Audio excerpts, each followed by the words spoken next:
What's up everyone, this is All I Talk is Tech, and the best way to throw away $1,000 is to get iOS 14 on your brand new iPhone 11 Pro Max.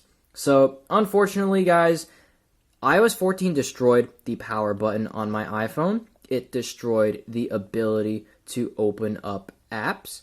So, that's kind of not fun. And on top of that, I literally can't even shut down the phone. This phone has been rendered completely useless, and it's the weirdest thing. So my volume buttons work, right?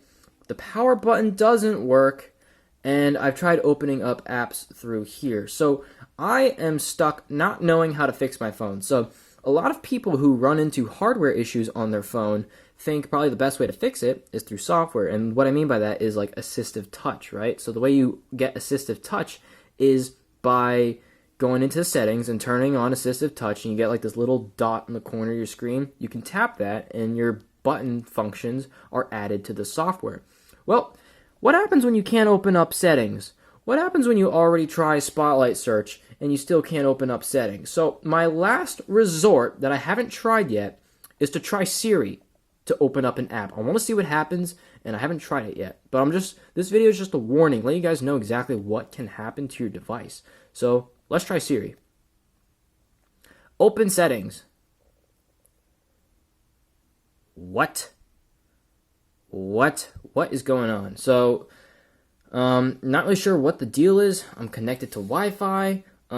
So this is kind of why you don't want to get iOS 14 beta. This can destroy your iPhone. And on top of that, this was a perfectly good iPhone 11 Pro Max. And the other day, when I was trying to get iOS 14 on here, when I had it plugged in, my Mac couldn't even recognize the phone, and it ended up going into DFU mode when I tried to install the iOS 14 IPSW file because I wasn't able to do an over-the-air update. So I had a ton of bugs.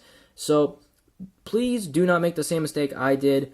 If you are going to get this very risky software on your phone, do it on a different device. It's going to save you time, effort, and potentially a lost iPhone. So, because currently this iPhone's doing just fine, it's just vibing, no real bugs or glitches. But that was the same story for this phone until I was on a FaceTime call, and now the phone is rendered useless. So, be careful. Thank you so much for watching. I got more videos coming your way, and as always,